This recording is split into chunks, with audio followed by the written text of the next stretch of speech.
আসসালামু আলাইকুম। আমি জুলহাস পারভেজ স্বাগত জানাচ্ছি আমার আরও একটি নতুন এপিসোডে। আজকে আমি আছি এই তিস্তা পাড়ে। তিস্তা পাড়ে এই যে ঘাটটিতে আছি এটিকে আজিজা চেয়ারম্যানের ঘাট বলে।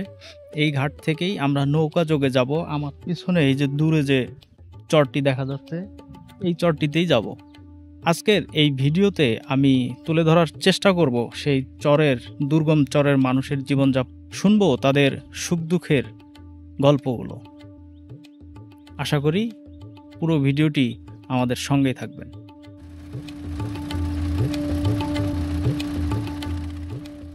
এখন আমরা তিস্তার বাম দিক দিয়ে নৌকায় এগিয়ে চলেছি। চোখের সামনে যে বিশাল তিস্তা, এর ভাঙন আর বন্যায় বহু মানুষকে বছরের পর বছর কষ্ট দিয়েছে। এই নদীর পার ঘেঁষে গড়ে উঠেছে হাজারো মানুষের জীবনযাত্রা, অথচ তাদের সবচেয়ে বড় দাবি একটি স্থায়ী বাঁধ।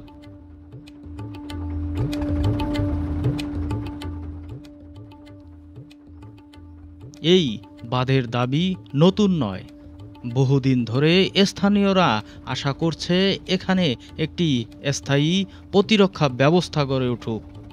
কারণ প্রতি বছর বর্ষার পানিতে তীব্র স্রোত আর ভাঙনে তারা ঘরবাড়ি, জমি আর জীবিকার বড় অংশ হারিয়ে ফেলে।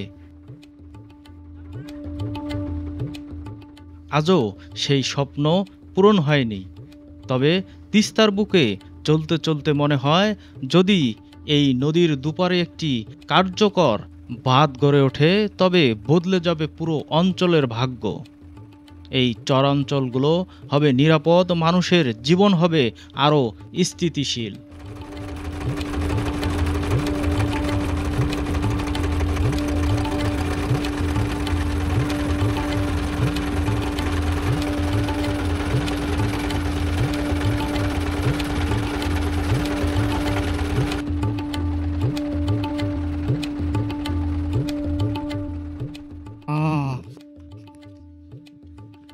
মানে এই চরের ভিতরে দুই থানার লোক আছে? হ্যাঁ, 2 থানার লোক আছে।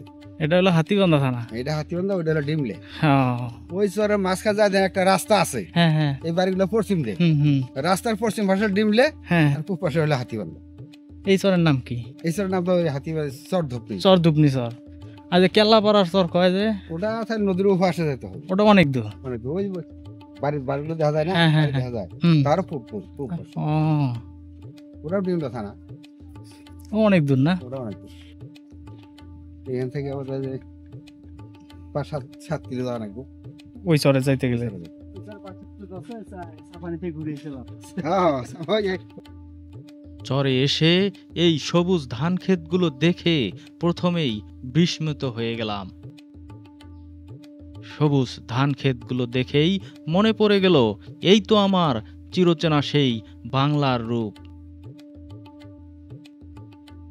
দূরের ওই গ্রামগুলো কি মায়ায় হাতছানি দিয়ে ডাকছে, আর আমরা সেই মায়ার টানে এগিয়ে যাচ্ছি সেই দূরের গ্রামগুলোর দিকে। মানে এই বাড়িতে তো আর থাকেন না? না, এই শুধু লোক থাকে। লোক থাকে বসে। এই মেশিন টেশিন খাওয়ার লেগে। হ্যাঁ, হ্যাঁ মিষ্টির পোনা লাগে। হ্যাঁ হয়তো সরষে গরু থাকে। হ্যাঁ। আমরা এই এই যে এই জায়গাটায় ছিলাম, এই নদীটাতে। এখানে এই যে ধান ক্ষেতগুলো, এই ক্ষেতগুলোর ওই পাশেই নদী আছে। আমরা নদীর ওই ঘাটে নেমেছি। নেমে এই দিক দিয়ে এই মোটামুটি অনেক দূর আসলাম। আমাদের সাথে যে মুরব্বী চাচা আসলো, এটি ওই চাচার অস্থায়ী বাড়ি। অস্থায়ী বাড়ি বলতে এখানে শুধু দুটি ছোট ছোট ঘর আছে, এবং এখানে আছে মোটামুটি সব কিছুরই ব্যবস্থা আছে। কল আছে, তারপরে রান্নার ব্যবস্থা আছে। অস্থায়ী মানে ওনার মেইন বাড়ি ওই দূরে যে সবুজ গ্রামটি দেখতে পাচ্ছেন, এই গ্রামটিতে ওনার মেইন বাড়ি।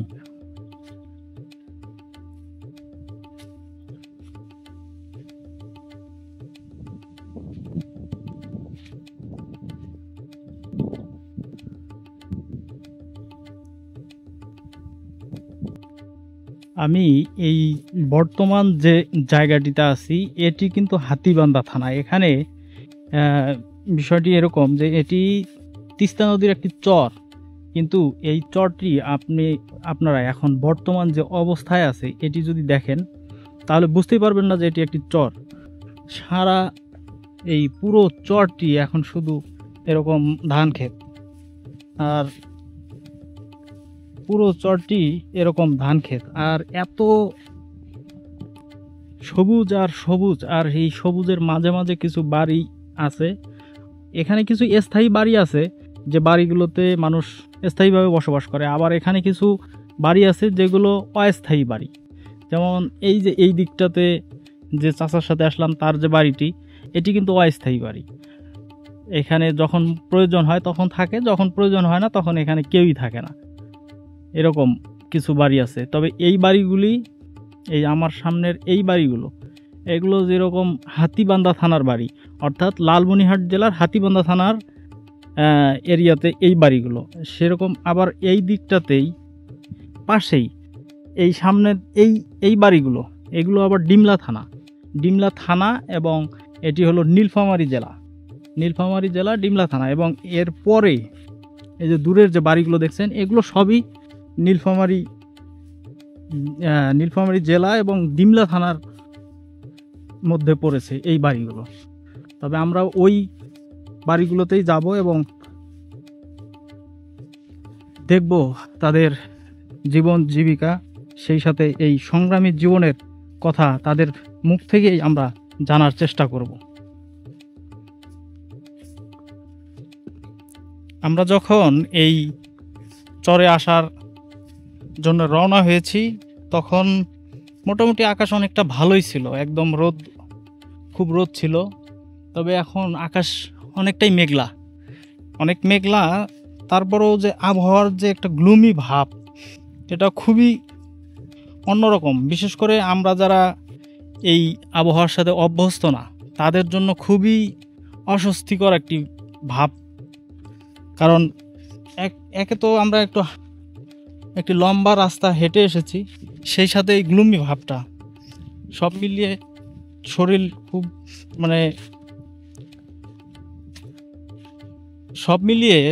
শরীরের যে প্রশান্তি সেটি নাই। যদিও খুবই বাতাস, তারপরে ওই গ্লুমি ভাবটার কারণে একটা অস্বস্তি ভাব।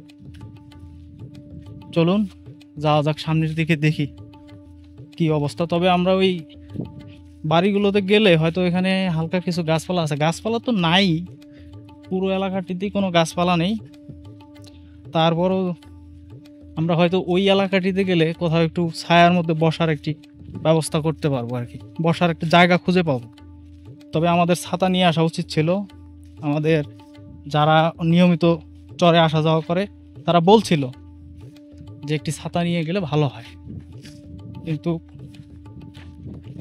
আনাটা হয়তো সত্যি এখন খুব কাজে দিত।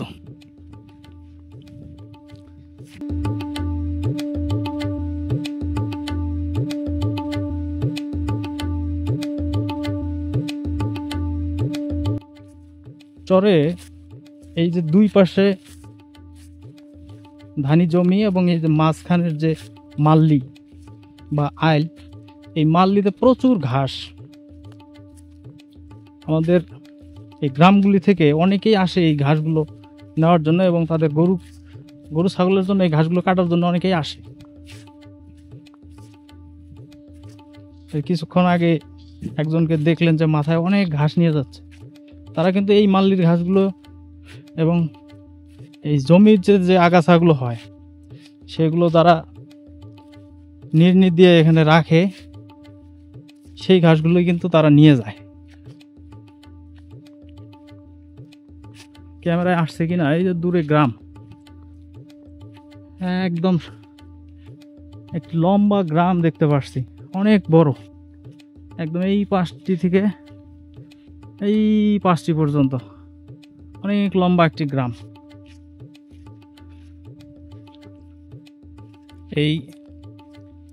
এই চরে একটি বিষয়, সেটি হলো যে আপনি সব কিছুই মনে হবে যে খুব কাছে। আপনি যত সামনের দিকে যেতে থাকবেন, মনে হবে যে এই বাড়িগুলো আরও তত দূরে চলে যাচ্ছে। আমরা ওই পেছনের বাড়িগুলো থেকে এই বাড়িগুলোকে মনে হলো যে একদম কাছে। আমরা প্রায় আমার মনে হয় যে 2 কিলো হেঁটে চলে এসেছে, কিন্তু তারপরেও এখনও বাড়িগুলো মনে হচ্ছে যে কাছেই, কিন্তু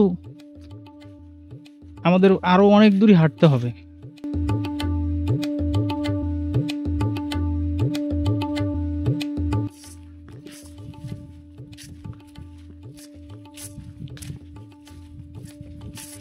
এই জমির মাটি, এই পলি মাটি হওয়ার কারণে এই জমিগুলোতে প্রচুর ধান জন্মেছে এবং ধান গাছগুলো খুবই সুন্দর।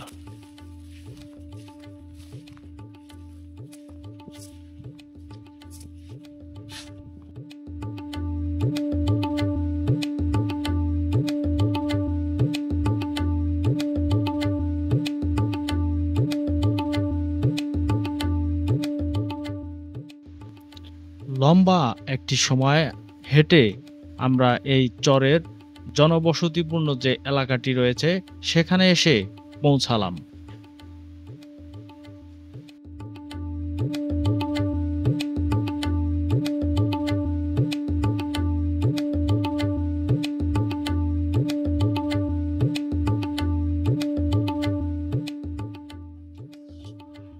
কত ঘর আছে আপনাদের এই চরে?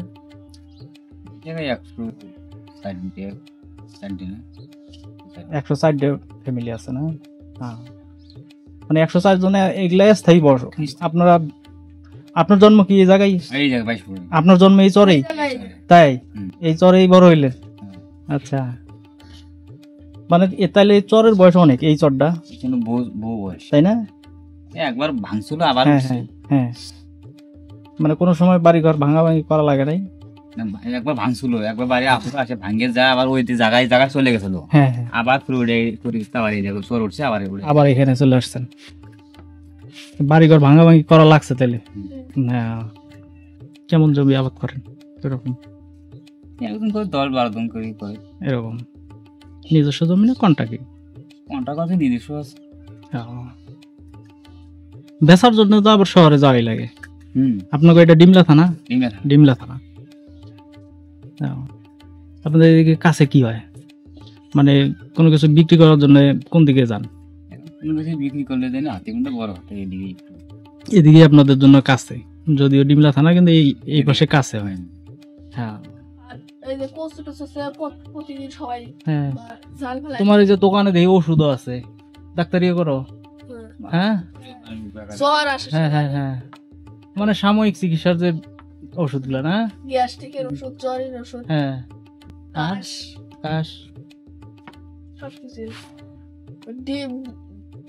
তোমরা এগুলো দোকানে মাল কই থেকে নিয়ে আসো? হাতিবান্ধা থেকে।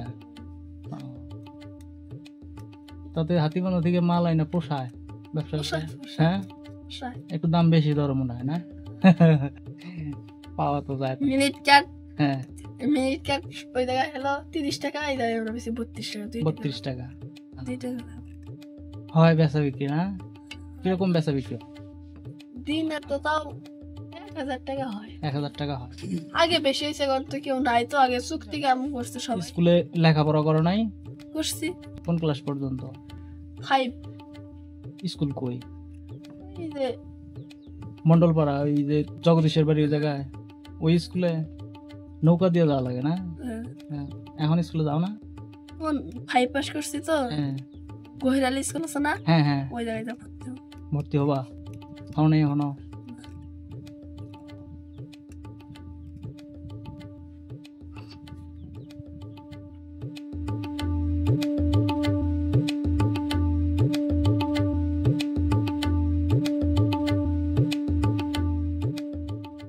আমরা এই দোকানটিতে কিছু সময় বিশ্রাম নিয়ে আবারও হাঁটা শুরু করে দিলাম।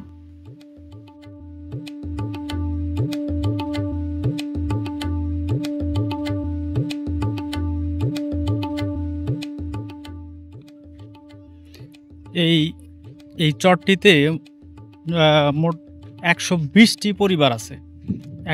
120টি পরিবারের মধ্যে মোটামুটি 300, মানে ছোট বড় মিলিয়ে প্রায় 300 জনের মতো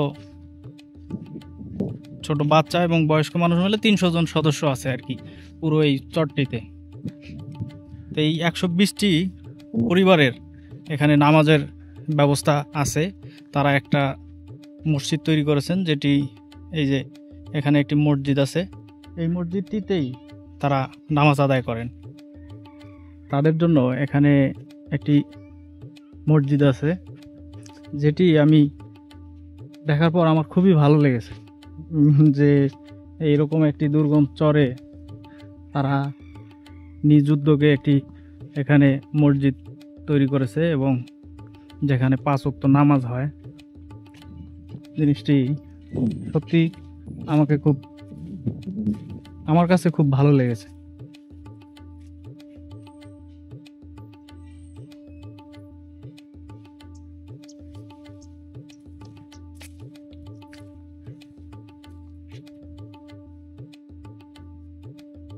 এটাই আপনার বাড়ি? আপনাদের এইখানেই থাকেন না ইয়েও থাকেন, কায়েমেও থাকেন? এখানেই থাকেন। আর ভাই ভাই কি করে? কৃষিকাজ করে।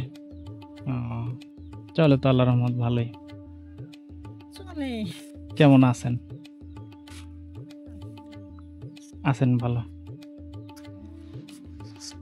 এই যে মানে এখানে কি শুধু আপনারাই থাকেন না আপনার পরিবারে আরো কেউ আছে? শুধু এই আপনারাই? আপনার মা বাপ শ্বশুর শাশুড়ি তারা আলাদা। তারা কোথায় থাকে?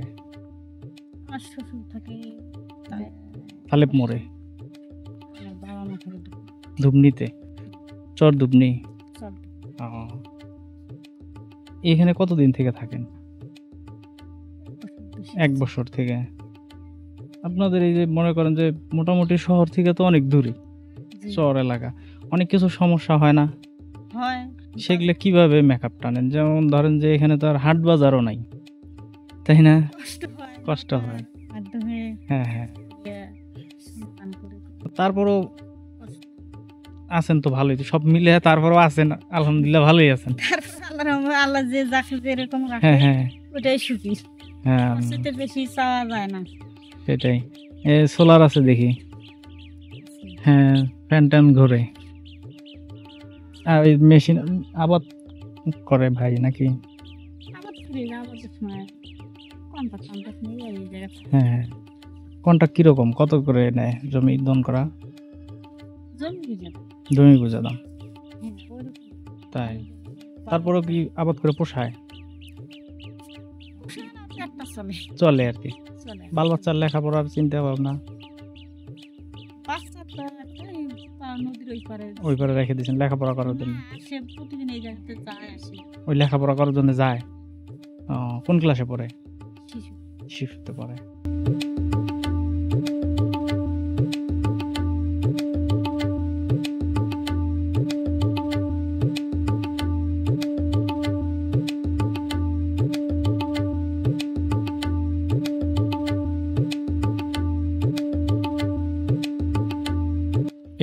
এটি কিন্তু অনেক বড় একটি চর।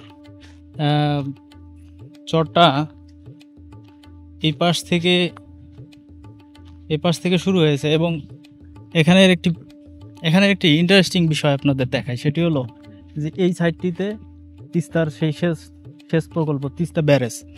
এই তিস্তা ব্যারেজ থেকে এই নদীটি 2টি মুখ হয়ে গিয়েছে। একটি ওই পাশ দিয়ে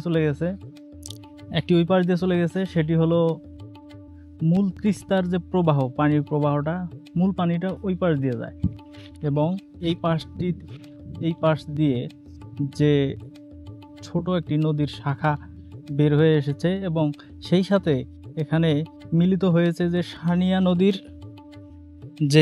সানিয়া যে নদীর পানিটা আসছে সেটি এখানে মিলিত হয়েছে। এই 2 নদীর মিলনের স্থান জায়গাটি কিন্তু এইখানে। যে নদীটি আমরা পার হয়ে এসেছি নৌকা দিয়ে, আপনারা হয়তো ভিডিওর শুরুতে দেখেছেন, সেটি কিন্তু মূলত সানিয়া, যদি বলি যে সানিয়া নদীর একটি প্রবাহ বা তিস্তা, 2টি বলা যায়, কারণ সানিয়া এবং তিস্তার যে পানির মিলনের স্থানটা কিন্তু ওই জায়গার। মানুষ সংখ্যা কেমন? 300 350 এরকম হবে? এরকমই হবে। এরকমই হবে। কেমন আছেন? আছে আলাদা ভালোই আছে। আপনাদের তো ধরেন যে কায়েমেও বাড়িঘর আছে, হ্যাঁ কায়মও আছে, এখানে জাস্ট খালি অস্থায়ী ভাবে আবাস সাবাদ তোলা, আবার সত্তর আছে। 2-1 হয়তো স্থায়ী আছে, তাই না? হ্যাঁ চরটা নতুন, চরটা নতুন, নতুন চর, বাড়িঘর নতুন, বাড়ি ঘর নতুন, মানে মনে করেন যে 2 বছর ধরে করা হয়। 2 বছর থেকে। আবাদ কয়টা হয়? আমার মনে করে আমন ফেলা নিয়েছে, এটা আমন ধান, এটা আমন ধান, হ্যাঁ, আর ভুট্টা, আর ভুট্টা। এইদিকে এই ধানটা সেরকম তো হবে, কিরকম হবে দুন করা দাও? দুন করা মনে করেন যে ওরা 8 মণ 9 মণ এরকম হয়। আর আপনাদের মূল আবাদ ভুট্টা, ভুট্টা। হ্যাঁ, এই আবাদে আপনাদের তো ইয়া নাই। না, এই ভুট্টা আটের আসল আছে। আপনার জন্মস্থান জায়গা কোনটা? এই বাইশপুকুরি, এই 22 পুকুরেই এই 22 চরেই আপনার জন্মস্থান হ্যাঁ, জায়গা, এই- এখানেই জীবন কাটাই দিলেন। হ্যাঁ এখানে জীবন কাটাচ্ছি। মনে করেন যে এইখানে থেকেই আমার মনে করেন যে জন্ম হয়েছে এখানে, চিলমারি চাঁদনি। আমরা চিলমারি, আপনাদের বাপ দাদার জন্মস্থান জায়গা চিলমারি, চিলমারি, কুড়িগ্রাম। হ্যাঁ না, আর কুড়িগ্রাম তো দিলে হ্যাঁ হ্যাঁ, কুড়িগ্রাম জেলার চিলমারিতে আপনার চিলমারি, বাপ দাদার জন্মস্থান। তারা আসছে এখানে, আপনার জন্ম এখানে। আমার জন্ম এখানে। হ্যাঁ, তাতে তো এই যে মনে করেন যে আপনার জীবনে একটা পুরা সময় কাটাই দিলেন। হ্যাঁ দিলে তো আগে আসলে মনে করেন যে একদম এই চ্যাংরা বয়স থেকে একটা বয়স থেকে আর কি এখানে আছেন, তারপর আল্লাহর রহমতে আল্লাহর রহমতে চলছে ভালো। চলছে। যাক, এটাই।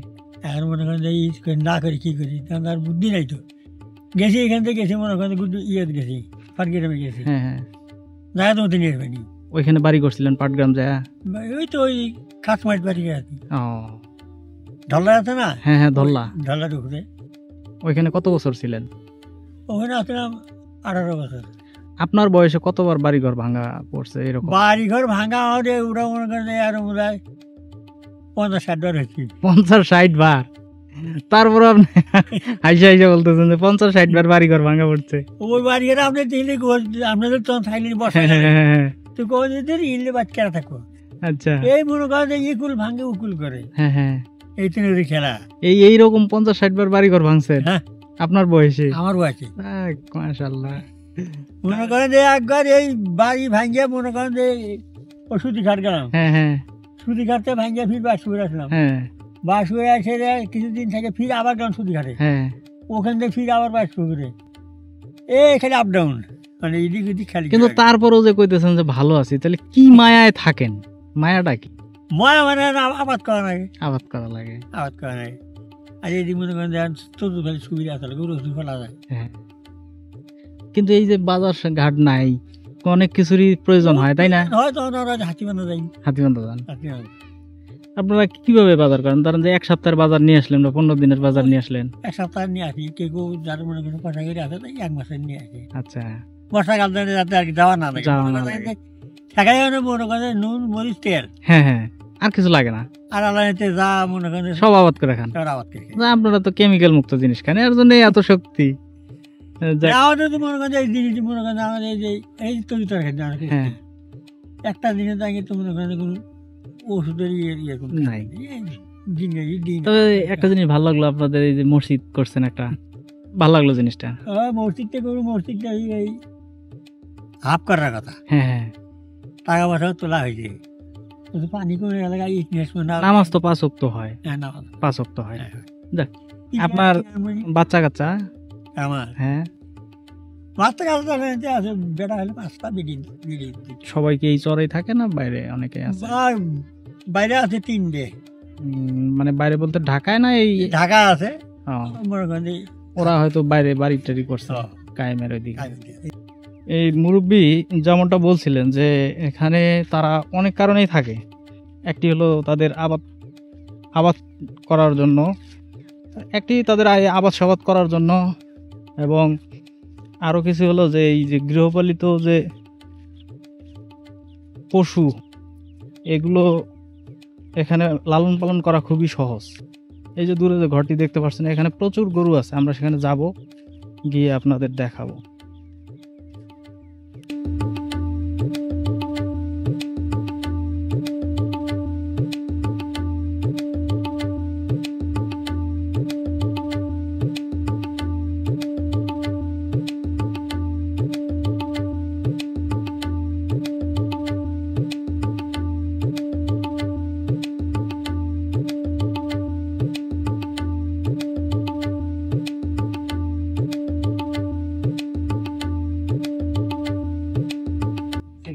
দুধ ছেকার দুধ কই নিয়ে যায় শহরে নিয়ে যাওয়া লাগে বন্দরের দিকে বন্ধের তো যাই নাই যে গদিবাড়ি মেডিকেল মোড়ে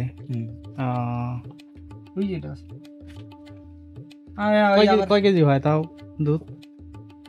এই এলে দুধ কম হয়, আমার গরুর দুধ হয় ওই যে ওই কালো দিলে কালোগুলা বড়গুলা, হ্যাঁ ওগুলা ওগুলা বর্তমান দুধের নাই। না এটা হলো গাভী নেই, একটা মনে হয় 8-10 দিন ভরে বিয়ে করবে। আর ইল্লার হয় 2-2.5 কেজি করে, 2-2.5 কেজি করে হয়। তাহলে এখন কি 5-10 কেজি বিক্রি করে? ওই রকমই।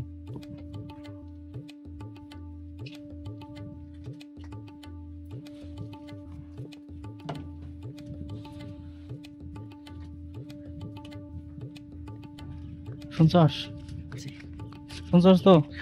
ভুল দিন না হয়। আমি চলে এলাম না, তুই মুহূর্তে এসে কইলি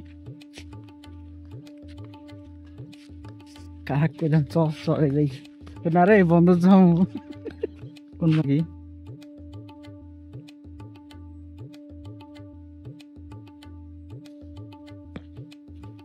চরটিকে পিছনে ফেলে যাওয়ার জন্য রওনা হলাম।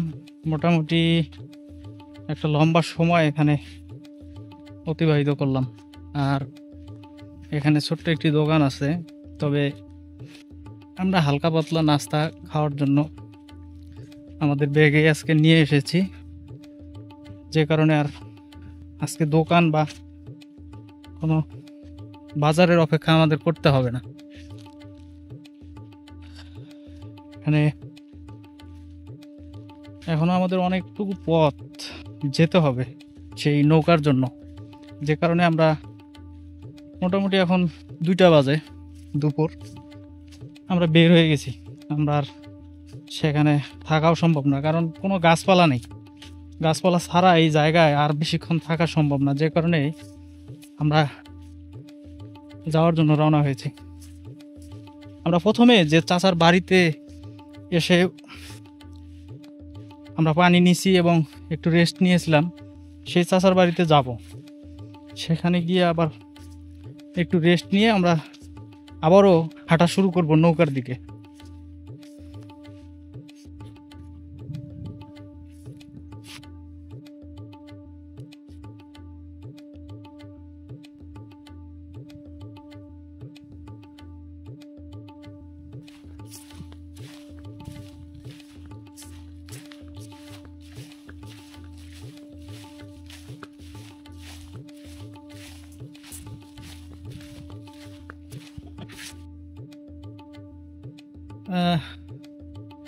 দীর্ঘ একটি টাইম আমরা সেই দূরের এই চর থেকে হেঁটে নদীর একদম এই পাড়ে চলে আসলাম, যেখানে আমাদের নৌকাটি নামিয়ে দিয়ে গিয়েছিল। এখান থেকেই আবারও আমরা নদীর ওই পাড়ে যাব, যে কারণে আমরা নৌকা যে নিয়ে এসেছে সেই ভাগনাকে ফোন দিয়েছে এবং সে আসতেছে। ভাগনা আশিক আসতেছে, আসলেই আমরা আবার নদীর ওই পারে যাব। শরীর পুরো ক্লান্ত। আর আমরা এই যে সময়টিতে এখন চরে এসেছিলাম, চরের সৌন্দর্য তুলে ধরা যায় বা এখনো চরের যে রূপ এটি বোঝা যায় বা আছে, কিন্তু যদি শীতের সময়ে যদি আসা যায়, সে সময় এই চরের আবার ভিন্ন রূপে আমাদের সামনে আসে। কারণ সে সময় এই চরটিতে প্রায় অনেক ধরনেরই আবাদ থাকে, যেগুলো সাধারণত আমরা অনেক জায়গায় এই আবাদগুলো দেখি না। যেরকম সরিষা বলেন, ধনিয়া, এই কালো জিরা, এই মশলা জাতীয় অনেক কিছুই তখন এই কৃষকদের মাঠে মাঠে থাকে। পেঁয়াজ, রসুন, সেই সাথে ভুট্টা। তো ওই আবাদগুলো ওই সময় যে চরের সৌন্দর্য আরও দ্বিগুণ করে, এবং সেই সময়ের আকাশ এবং পারিপার্শ্বিক পরিবেশ আরও খুব ভালো থাকে। সেই সময়টা দেখতে অনেক ভালো লাগে। তবে এখনও যে পরিবেশ এটিও দেখতে অনেকটাই সুন্দর। আমরা শীতেও এই চরটিতে আরেকবার আসব এবং আপনাদের দেখাবো সেই সময়কার সেই শীতে এই চরের পরিবেশ।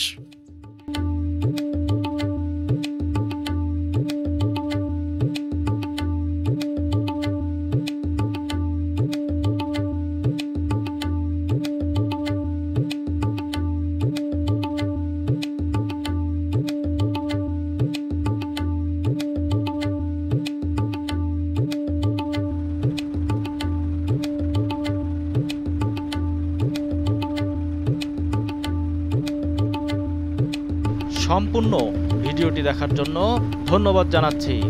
ভিডিওটি যদি ভালো লেগে থাকে তাহলে আমার চ্যানেলটি সাবস্ক্রাইব করতে ভুলবেন না। সেই সাথে আমার ভিডিওর নোটিফিকেশন পেতে অবশ্যই বেল বাটনটি অন করে রাখুন। ভালো থাকুন সবাই। আল্লাহ হাফেজ।